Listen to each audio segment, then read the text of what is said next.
आप हमेशा मोदी जी को ही क्यों क्रिटिसाइज करते रहते हैं?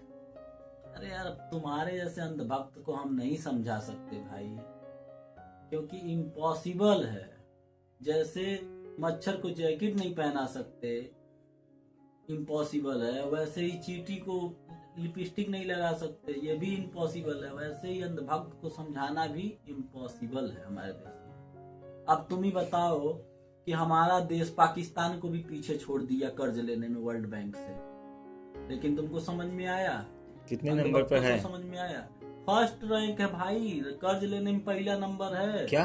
पहला नंबर पे है, दूसरे पे इंडोनेशिया आया, तीसरे पे पाकिस्तान है कर्ज लेने में वर्ल्ड बैंक से। हमें तो खुश होना चाहिए।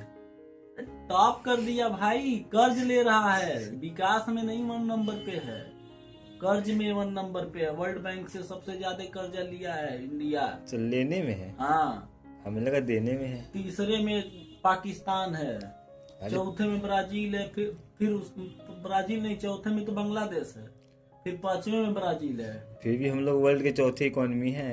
अरे आप कैसे भूल साहब, गए? चौथी इकोनॉमी नहीं है, पांचवी इकोनॉमी है। कर्ज ले लेके, कर्ज लेके दिखाना है। दिखाने में क्या है? और रियल जीडीपी नहीं दिखाई जाती है, नॉमिनल जीडीपी दिखाई जाती है।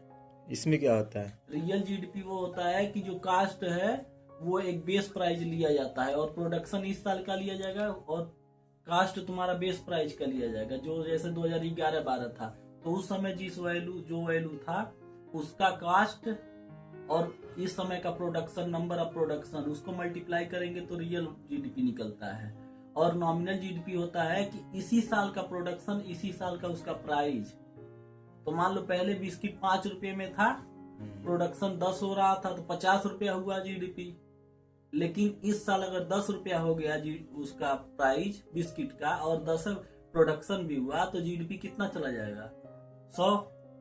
इसी टाइम का कैलकुलेशन कर रहे हैं, इसी टाइम का प्राइस भी ले रहे हैं, इसी टाइम का प्रोडक्शन ले रहे हैं, तो नॉमिनल जीडीपी दिखाया जा रहा है 2016 से भारत सरकार बोल चुकी है कि रियल जीडीपी नहीं बताना है देश को। ये तो अलग ही गेम चल रहा है। कैलकुलेशन होगा सिर्फ नॉमिनल जीडीपी का, तो नॉमिनल जीडीपी जैसे ही दिखाया वैसे हाई हो गया।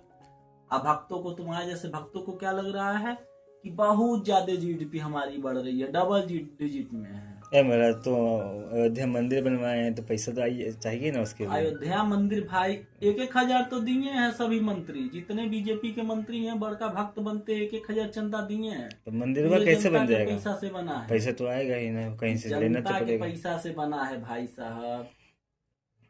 दोस्तों, आप लोगों को क्या लगता है, ऐसे अंधभक्त को क्या बोलना चाहिए? आप लोग कमेंट में जरूर बताएं दोस्तों। कुछ भी कहते हैं जय आप। हिंद दोस्तों, ये अंधभक्त से हमने बात नहीं बीजेपी करना है। भाई हमारा हिंदू राष्ट्र है। हाँ भाई, एकदम हिंदू बना लो तुम। बीजेपी नहीं होगी तो हम लोग खत्म हो जाएंगे। हिंदू के लिए अब 400 में सिलेंडर मिलेगा, अब उनके कर्ज नहीं जाएगा। जितने ये 38 बिलियन डॉलर जितने लिया गया है ना वर्ल्ड बैंक से कर्ज, वो सब ठेल दिया जाएगा उन लोगों के, मुस्लिमों पे, कि मुस्लिम भरेंगे और हिंदू राज करेंगे। उन पे टैक्स लगेगी, देखिएगा। उनके पे टैक्स लग जाएगा, वो जजिया टैक्स लगाएंगे उनके पे। हिंदू राष्ट्र, भगवाधारी राष्ट्र है हमारा। हाँ कैसे भाई, कह रहे हैं? हाँ, तुम्हारे जैसे अंधभक्त के लिए भैया नमस्कार, जय श्री राम। जब तक बीजेपी है, जब तक हम नहीं लोग नहीं, जय राष्ट्र श्री राम बोलते रहो और इकोनॉमी ध्वस्त करते रहो।